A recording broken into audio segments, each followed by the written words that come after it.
I think this is a very interesting proposal, but there are a number of details in relation to it that maybe you could clarify, or I'd like to make a comment on.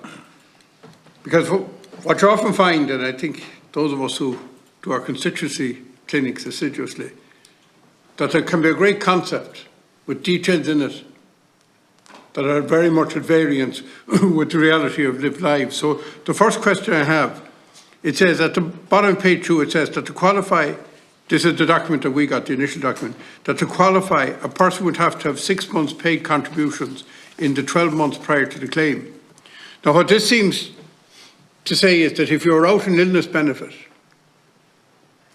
in the 12 months prior, that you wouldn't be entitled to the job seekers benefit pay related. And that seems to me to be unfair, because when a person is made unemployed, isn't their control, and when a person gets ill, it's not their control. So that's the first one.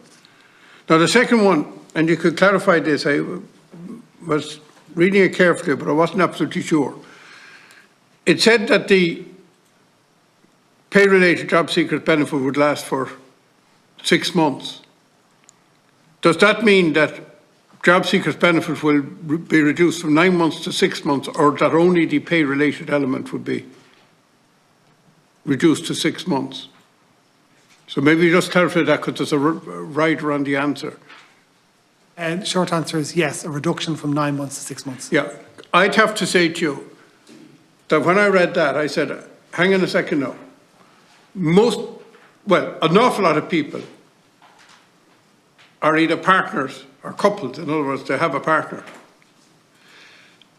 And what that means is that they're not entitled to job seekers allowance. And that's obviously an increasing phenomena of unemployment at the moment, that when one person comes unemployment, they need the 2 incomes to survive, to pay mortgages and all the rest, to put kids to school and do all the other things they need to do. And when they become unemployed, they get job seekers benefit because that's not means tested. But the minute that's over, it's game over. They're not able to go on the schemes, not able to go on community employment schemes, and they get no payment whatsoever. So I was saying to myself, well, okay, if I was somebody's partner and I was in this situation, or somebody came into my constituency clinic, and I gave them the option of 6 months of a pay-related scheme and fall off the cliff into nowhere, literally into the abyss, or actually just do the simple thing, increase job seekers benefit back to 12 months as it used to be. Which would I take? And I think this committee has to consider that, and I hope that maybe you consider that as well, right? Now, the next point is, there seems always, I notice now, for example, means testing of non-contributory pensions. If you're in employment, you can earn €200 a week. But if in self-employment, you can't earn anything without it being means tested. So there seems to be a kind of allergy to self-employment in the department. Now, it says on the second page again of the document we had that this scheme wouldn't be open to the self-employed. And it gives basically 2 reasons. One, the lower contribution that's paid, that I accept. That issue should have been addressed years ago, because once we started introducing a whole lot of benefits for the self-employed, it would be reasonable that they would pay more PRSI than they are, and it would be fantastic value, even in its crudest form, with just the state pension available on the self-employed. On an actuarial basis, it was better value than the employer-employee contribution. And therefore, we've already discussed the fact that the self-employed, and this has been discussed in the context of the pension age, that will have to go up, the self-employed contribution. And therefore, I think in a joined up world, you'd say, well, if the self-employed element here was going to be covered, it would mean a rise of so much in the self-employed contribution, 0.5% or 0.6% or 0.639% or whatever it would be. And the second reason you gave is, well, you don't know how much income they have.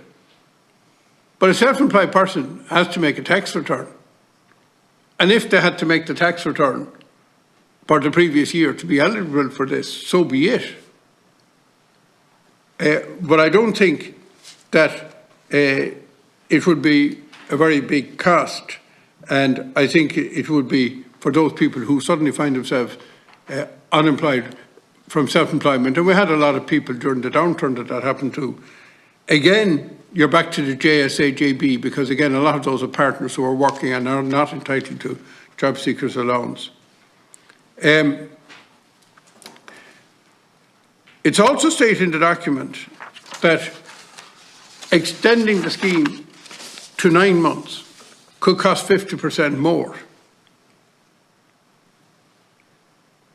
But what, of course, this implies is that everybody who goes 6 months will go 9 months. But then the document says, and you've just reiterated this, that 11 weeks is the kind of, where they begin to drop off. And that is my understanding. However, the document says that 70% of GSP recipients exit the scheme within 6 months. So you're actually dealing with 30% after 6 months. That's at the threshold of 6 months, and a lot of those fall off again between 6 and 9 months. In fact, once a year is over, in my understanding, you're well up, and a very high percentage are back in employment. Therefore, it seems to me that keeping it at the 9 months wouldn't be that expensive, or certainly wouldn't be as expensive as this document says. So they're just points I picked up when I read this document. It is useful, it's an interesting concept, but as I said, the big question, the big overarching question here is, shorten and increase, or lengthen and flat, and for an awful lot of people, the longer payment actually would be better, because an awful lot of people have partners who are working. Mr. Hessian. Thanks, Deputy, for those questions. I suppose, I think when I was here before in the context of a disability discussion, I think it was this committee anyway, I was asked about the pay-related benefit and the straw man. And I think I characterised it at the time that it was a bit like when you go to IKEA and you see a mock-up of an apartment. So in other words, if you said to somebody, what do you want to have in your apartment? It's very hard, there are too many variables. So sometimes the easiest thing to say is, well, here's what one would look like, and everything is customisable. So you can, that's effectively what a straw man proposal is. You set out, this is what one version of a pay-related job seeker's benefit looks like, and exactly as you say, Deputy, each of these variables can be changed, and every time you change one, it will have an effect maybe on cost, on behaviour, on coverage. So really the purpose of the straw man proposal is to get people's view on precisely the questions you're raising. So is it better to have a lower payment for longer or a higher payment for shorter, and what are the implications of either course of action? So these are exactly the kind of views we're looking to sort of draw out in this. In terms of your first question about illness benefit, and the same question I think also applies to things like maternity benefit, etc. Just like your IKEA mock-up, when you turn on the taps, they don't necessarily work because they're not fully plumbed. I think a later sort of iteration has to look at how would it connect them with the wider social welfare system. But it would not be our intention that people would, because they're on another scheme, that they would fail those contribution tests. I think the intention would be that we would try and capture those in further refinements of any proposal like this. In terms of the 6-month duration and the costings, yeah, we have some preliminary modelling, and those are reflected in the costings that are kind of indicative, really.